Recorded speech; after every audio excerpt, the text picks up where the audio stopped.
क्या निराश हुआ जाए पाठ पढ़ाऊंगी। आइए इस पाठ में लेखक ने क्या कहा है हम जानते हैं।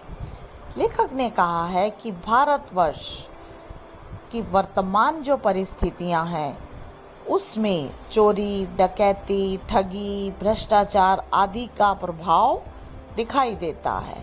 हर व्यक्ति दूसरे को दोष देने में लगा हुआ है। ईमानदार व्यक्ति उपेक्षा का शिकार हो रहे हैं। नियम, कानून, आदर्शों से टकरा रहे हैं।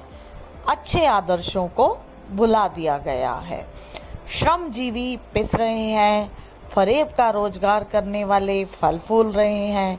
आज मानवीय मूल्यों का महत्व घट रहा है, लेकिन उसके बाद भी लेखक निराश नहीं है। लेखक आशावादी है।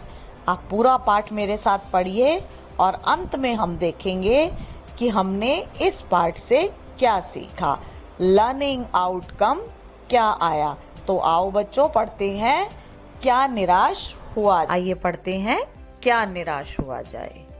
मेरा मन कभी कभी बैठ जाता है। समाचार पत्रों में ठगी, डकैती, चोरी, तस्करी और भ्रष्टाचार के समाचार भरे रहते हैं। आरोप प्रत्यारोप का कुछ ऐसा वातावरण बन गया कि लगता है देश में कोई ईमानदार आदमी ही नहीं रह गया। हर व्यक्ति संदेह की दृष्टि से देखा जा रहा है। जो जितने ऊंचे पद पर है उसमें उतने ही अधिक दोष दिखाई देते हैं। एक बहुत बड़े आदमी ने मुझे एक बार कहा, इस समय सुखी वही है जो कुछ नहीं करता। जो कुछ भी करेगा उसमें लोग दोष खोजने लगेंगे। उसके सारे गुण भुला दिए जाएंगे और दोषों को बढ़ा चढ़ा कर दिखाया जाने लगेगा। दोष किसमें नहीं होते। यही कारण है कि हर आदमी दोषी दिखाई दे रहा है, गुणी कम या बिल्कुल भी नहीं। स्थिति अगर ऐसी है तो निश्चय ही चिंता का विषय है। क्या यही भारतवर्ष है जिसका सपना तिलक और गांधी ने देखा था? रविन्द्रनाथ ठाकुर और मदन मोहन मालवीय का महान संस्कृति सभ्य भारतवर्ष किस अस्तित्व के गहर में डूब गया। आर्य और द्रविड़, हिंदू और मुसलमान, यूरोपीय और भारतीय आदर्शों का मिलन भूमि मानव महासमुद्र क्या सूख ही गया? मेरा मन कहता है ऐसा हो नहीं सकता। हमारे महान मनीषियों के सपनों का भारत है और रहेगा। यह सही है कि इन दिनों कुछ ऐसा माहौल बना है कि ईमानदारी से मेहनत करके जीविका चलाने वाले निरीह और भोले भाले श्रमजीवी पिस रहे हैं और झूठ तथा फरेब का रोजगार करने वाले फल फूल रहे हैं। ईमानदारी को मूर्खता का पर्याय समझा जाने लगा है। सच्चाई केवल भीरू और बेबस लोगों के हिस्से में पड़ी है।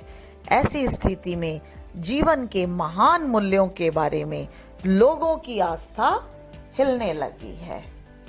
भारतवर्ष ने कभी भी भौतिक वस्तुओं के संग्रह को बहुत अधिक महत्व नहीं दिया।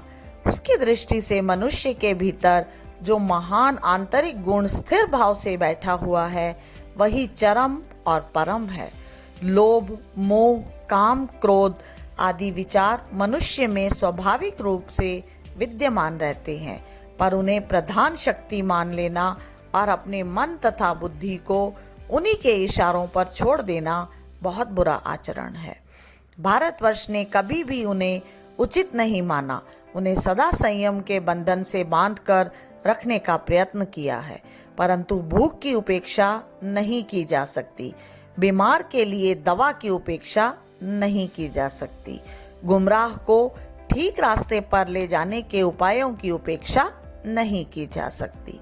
हुआ यह कि इस देश के कोटि कोटि दरिद्र जनों की हीन अवस्था को दूर करने के लिए ऐसे अनेक कायदे कानून बनाए गए हैं जो कृषि, उद्योग, वाणिज्य, शिक्षा और स्वास्थ्य की स्थिति को अधिक उन्नत और सुचारू बनाने के लक्ष्य से प्रेरित है।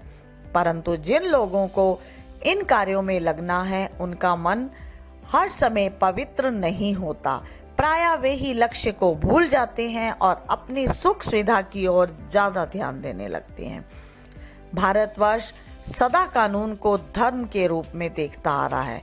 आज एकाएक कानून और धर्म में अंतर कर दिया गया है। धर्म को धोखा नहीं दिया जा सकता। कानून को दिया जा सकता है। यही कारण है कि जो लोग धर्म भीरू हैं वे कानून की त्रुटियों से लाभ उठाने में संकोच नहीं करते।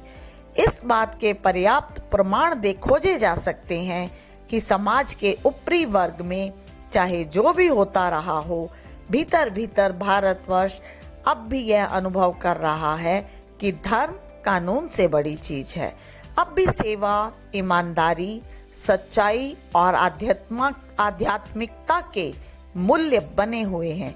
वे दब अवश्य गए हैं लेकिन नष्ट नहीं हुए।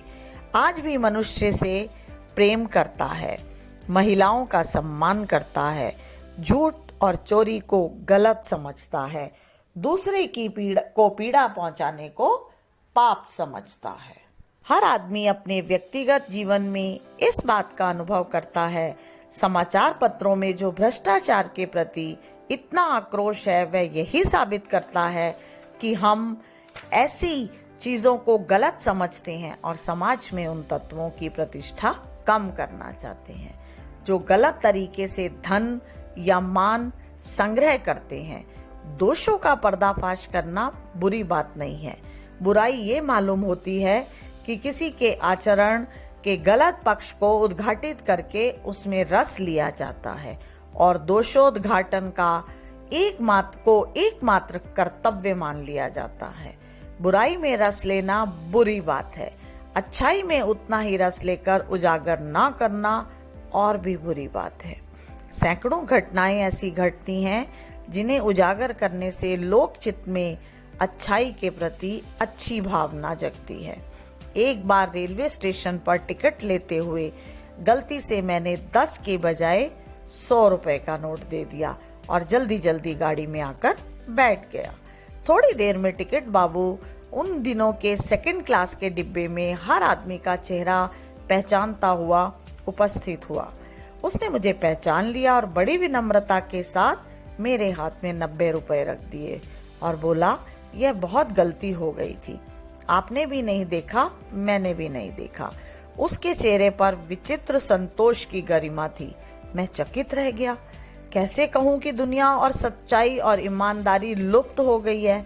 वैसी अनेक अवांछित घटनाएं भी हुई हैं, परंतु यह एक घटना ठगी और वंचना की अनेक घटनाओं से अधिक शक्तिशाली है। एक बार मैं बस में यात्रा कर रहा था। मेरे साथ मेरी पत्नी और 3 बच्चे भी थे। बस में कुछ खराबी थी, रुक रुक कर चलती थी। गंतव्य से कोई 8 किलोमीटर पहले ही एक निर्जन सुनसान स्थान में बस ने जवाब दे दिया। रात के कोई 10 बजे होंगे। बस में यात्री घबरा गए। कंडक्टर उतर गया और एक साइकिल लेकर चलता बना। लोगों को संदेह हो गया कि हमें धोखा दिया जा रहा है। बस में बैठे लोगों ने तरह तरह की बातें शुरू कर दी। किसी ने कहा, यहाँ डकैती होती है। 2 दिन पहले इसी तरह एक बस को लूटा गया था। परिवार सहित अकेला मैं ही था। बच्चे पानी पानी चिल्ला रहे थे। पानी का कहीं ठिकाना ना था। ऊपर से आदमियों का डर समा गया था। कुछ नौजवानों ने ड्राइवर को पकड़कर मारने पीटने का हिसाब बनाया। ड्राइवर के चेहरे पर हवाइयां उड़ने लगी। लोगों ने उसे पकड़ लिया।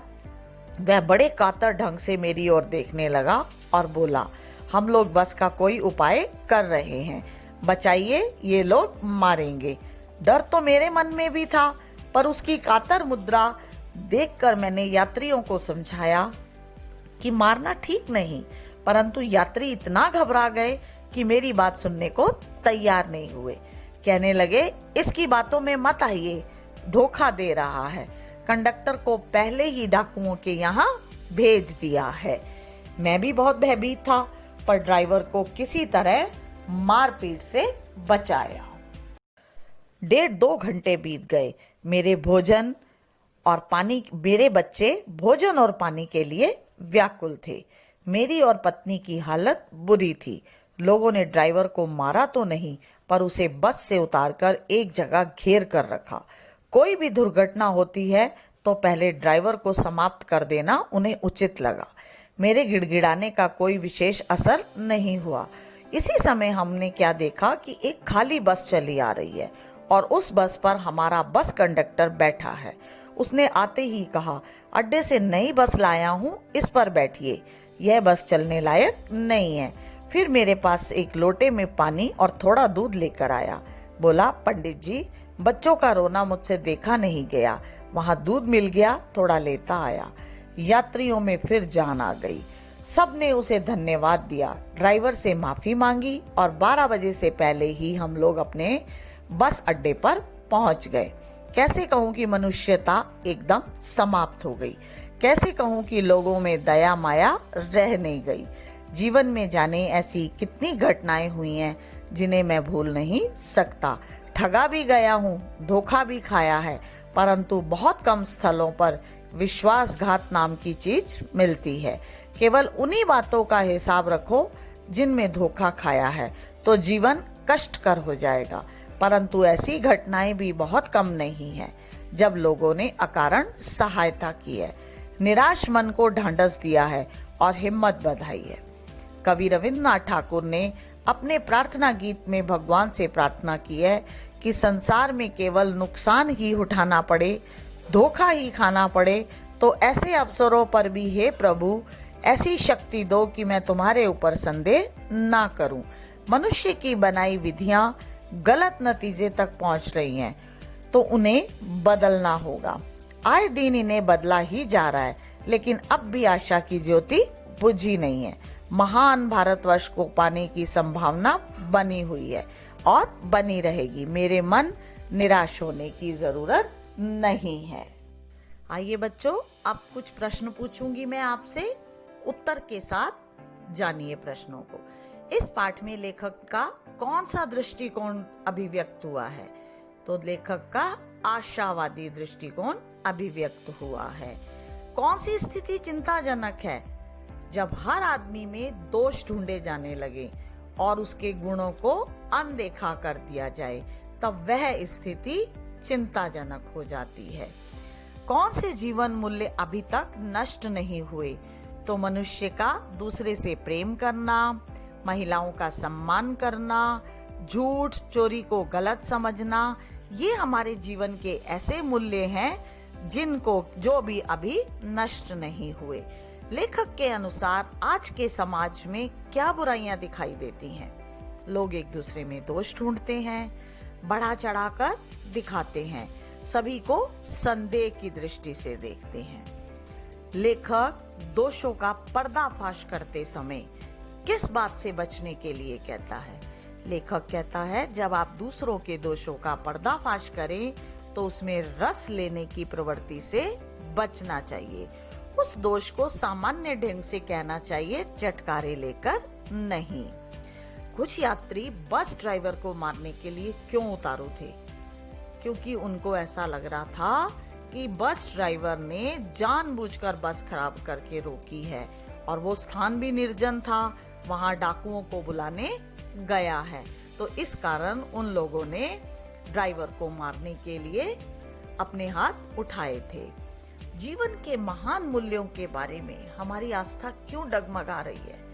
क्योंकि आजकल ऐसा वातावरण बन गया है कि ईमानदारी और मेहनत से काम करने वाले लोग पिस रहे हैं, भोले लोग धोखा खा जाते हैं, वो अपनी जीविका चलाने में सक्षम नहीं हो रहे और जीवन के महान मूल्य जो हैं हमारे, उनकी आस्था उन्हें देखकर डगमगाने लगती है। तो ये पाठ था हमारा, क्या निराश हुआ जाए। तो बच्चों, अब आज से आपने क्या सीखा कि हम कभी भी निराश नहीं होना चाहिए, हमेशा आशावादी रहना चाहिए। धन्यवाद।